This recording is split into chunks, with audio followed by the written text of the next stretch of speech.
bueno, la cuestión de Ucrania, yo creo que es importante entender que Rusia, con digamos, este ultimátum y esta prueba de fuerza, esta demostración de fuerza que está haciendo las últimas semanas, persigue tres objetivos. Dos de ellos son explícitos y muy evidentes, y uno es implícito, y creo que hay que prestar atención a esta cuestión, ¿no? El primer objetivo que persigue Rusia, evidentemente, es doblegar a Ucrania. Que Ucrania acepte una tutela estratégica por parte de Rusia en todo lo que tiene que ver con su política exterior y cualquier otro aspecto estratégico del país.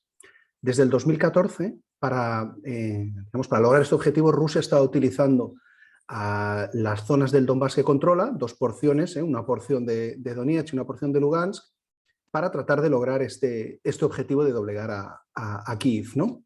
Pero hasta la fecha no lo ha conseguido, y ahora lo que está haciendo es aumentar su apuesta, ¿no? Y entonces para eso, bueno, pues lleva desde finales de noviembre amasando una gran fuerza militar en todas las fronteras de Ucrania, las fronteras comunes, y ahora además incorporando también la variable de desplegar fuerzas rusas en Bielorrusia, y también por vía naval está desplazando, bueno, una fuerza naval que tiene en el Báltico de desembarco anfibio, ahora mismo está transitando por el Mediterráneo. Es decir, que en pocos días Rusia tendrá a su disposición todas las opciones desde el punto de vista militar sobre la mesa. Si quiere lanzar un ataque, podría atacar a Ucrania por cualquier frente. Entonces, este es el primer objetivo, doblegar a Ucrania.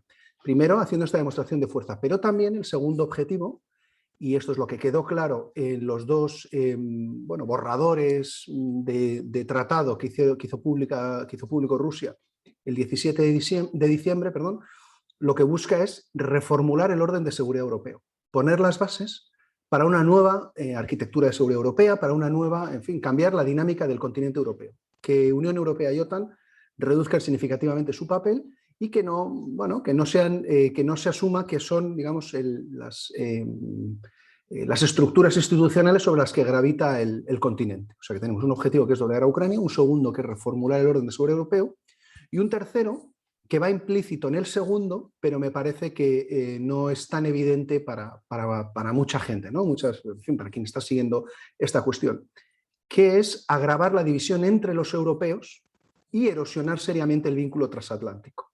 Es decir, que mientras se trata de conseguir el segundo, se puede conseguir algo mucho más ambicioso, ¿no? Entonces, para entendernos, aquí lo que tenemos es que Ucrania es el primer plato del menú.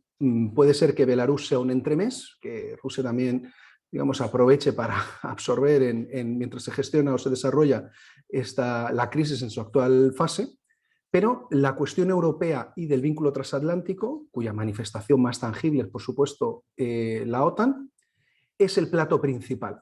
Y esto es algo que hay que tener muy en cuenta, porque eso, digamos, además de hecho, en este momento, que estamos a 28 de enero, se resuelva como se resuelva la actual crisis o la actual escalada militar que está llevando a cabo Rusia, se produzca finalmente un ataque o no, en cualquier caso, eso va a tener unas consecuencias muy profundas en lo que tiene que ver con la unión, o la división más bien, de los europeos y con el vínculo transatlántico. Porque como resultado de esta crisis, lo que se está viendo de forma muy nítida es que por un lado tenemos a Alemania y Francia, y por el otro todos los países que están al este de Berlín, salvo quizás la excepción de Hungría y algún otro, ¿no? Pero de forma muy evidente aquellos que están más expuestos o que sienten digamos, el aliento de Rusia más cercano, ¿no? Y esto, bueno, tendrá consecuencias muy severas, porque a medida que, y es más que probable que Rusia va a explotar esta carta, se insista en esta idea de la autonomía estratégica europea, esto ha quedado seriamente debilitado y es un arma que, aunque se entienda como que es un hecho necesario, que Europa necesita ser más capaz, más que más autónoma, realmente estamos hablando aquí de capacidades estratégicas, pero esto va a ser empleado y esto va únicamente a agravar las divisiones dentro de los europeos, ¿no? Y esto es un problema. El segundo tiene que ver también con la cuestión del vínculo transatlántico. Porque si algo es evidente en esta crisis también es que, y por eso Rusia es una de las razones por las que ha lanzado este órdago en este momento, es que Estados Unidos, todo lo que no sea China y el Indo-Pacífico, le resulta secundario.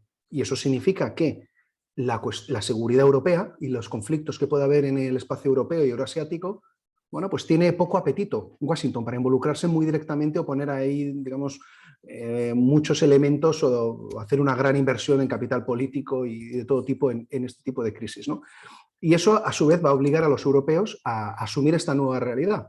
Pero como estoy diciendo, tenemos estas divisiones tan profundas y falta de confianza cada vez más entre los Estados miembros de la Unión Europea, pues esto van a ser unas variables que van a tener, yo creo, unas consecuencias de muy larga duración.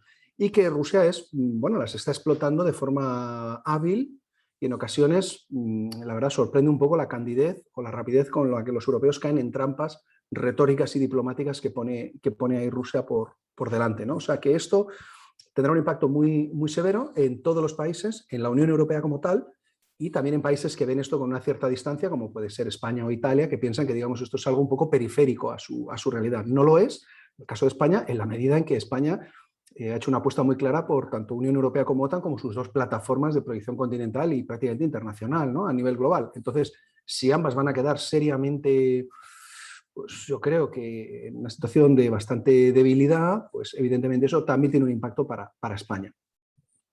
Entonces, ese es un poco el marco general, ¿no? ¿Por qué ha actuado ahora Rusia? ¿No? Y esto también nos lleva a la respuesta de si habrá o no habrá un ataque, ¿no? Que es un poco la pregunta del millón, ¿no?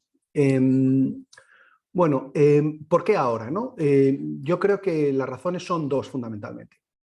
La primera es que Rusia interpreta y detecta que hay, bueno, pues esto que digo, ¿no? Poco menos interés en Estados Unidos, poco interesado en lo que suceda en teatros que considera secundarios, Ucrania y Europa es uno de ellos, y bueno, pues y además ve una administración que está, bueno, o un país, ¿no? Estados Unidos, que está ahora mismo pues con un problema muy serio de polarización y división interna, y una administración que percibe como débil, ¿no? Y esto hace que lógicamente piense que Estados Unidos va a tener, bueno, pues aparte del poco interés, además tendría, ¿no?, dificultades para proyectarse con fuerza en cualquier crisis, ¿no? Al mismo tiempo, bueno, un nuevo gobierno en Alemania, dividido en esta cuestión, que percibe como, digamos, bisoño en asuntos diplomáticos, Francia en pleno proceso electoral, o sea, en elecciones presidenciales ahora en primavera, que no es descabellado que pueda acabar, en fin, digamos, el escenario más probable parece la reelección de Macron, pero podía haber alguna sorpresa, o no sería tan gran sorpresa, yo creo, y que llegara un candidato, o sea, que ganara, que hubiera un vencedor con una posición radicalmente distinta con relación a Rusia y a todo el proceso de integración europea. O sea, que ahí podría haber un cambio de equilibrio de fuerzas muy fuerte, ¿no? En fin, todo esto, digamos, Rusia lo percibe como una ventana de oportunidad muy significativa. Y al mismo tiempo, en Ucrania, por primera vez, mi impresión es que estaban calculando, o sea, que habían llegado a la conclusión en Moscú de que el tiempo por primera vez corre en su contra. O sea, en el 14, Rusia, su interpretación de los hechos, que esto nos daría para una larguísima discusión, es que básicamente hubo un golpe de Estado respaldado desde Occidente, desde fuera, que únicamente persigue fines geopolíticos. Yo creo que esta es una interpretación limitada, sesgada y se corresponde poco con la realidad sobre el terreno. Pero lo importante aquí, o lo que cuenta aquí, es que es la interpretación de Rusia. Rusia entonces lo que hace es, además de la anexión de Crimea, que es un poco un capítulo aparte, bueno, pues injerta artificialmente un conflicto en el este de Ucrania que le permite bloquear la agenda reformista en Ucrania, ¿no? La vocación en fin, de implementar reformas democráticas y de hacer que el entorno institucional y político de Ucrania se reforme y mejore, y también le permite asegurarse que con eso mismo, con ese bloqueo, o sea, con ese conflicto abierto ahí, se bloquea cualquier opción de que Ucrania se acerque significativamente a la Unión Europea o la OTAN. ¿Qué ocurre? Que desde hace unos meses Rusia percibe que esto ya no es suficiente, porque y lo que ha hecho es cambiar sus líneas rojas, de hecho. Lo que cambió y lo que empezó a anunciar Rusia y empezó a dejar caer en diferentes foros, digamos desde mediados de noviembre, era que las líneas rojas habían cambiado. Hasta entonces se entendía que la línea roja que había puesto Rusia para mantener el conflicto, digamos, en la fase en la que estaba, ¿no?, un conflicto latente, abierto, en el que muere mucha gente, han muerto ya cerca de 15.000 personas en Ucrania, pero, digamos, estaba en una fase sin grandes intercambios de artillería, para entenderlo, ¿no?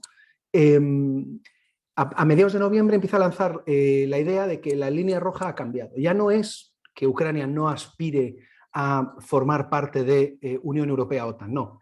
Es que no quiero que tengáis ninguna cooperación ni ninguna relación con Ucrania. O sea, tenéis que reducir al mínimo vuestra interacción con Ucrania.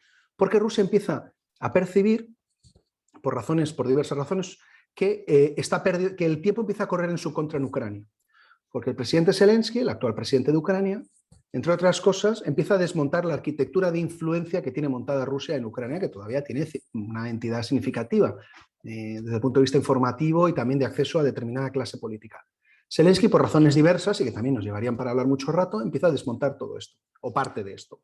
Pero Rusia lo percibe como que pierde un instrumento, una palanca que tiene dentro de la propia Kiev, ¿no?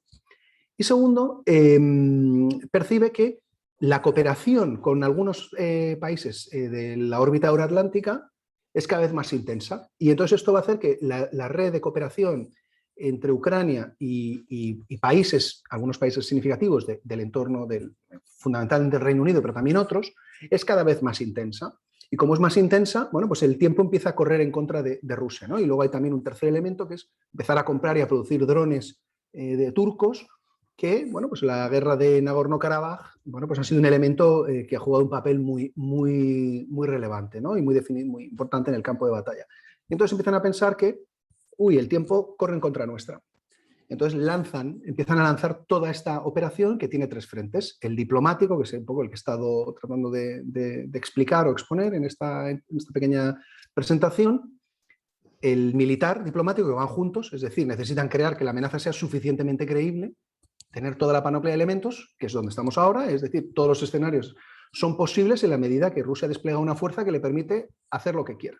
Pero también el frente diplomático. Si deciden que diplomático, militar y mediático, que es todo el rato un bombardeo, todo el mundo seguro habrá visto, que hay un constante bombardeo de mensajes, clips, vídeos cortos, ¿no? de todo tipo de facturación, están los medios rusos produciéndolos de forma prácticamente a granel, ¿no? Todos los días, pum, 1, 2, pum, pum, pum. El mensaje es todo el rato el mismo.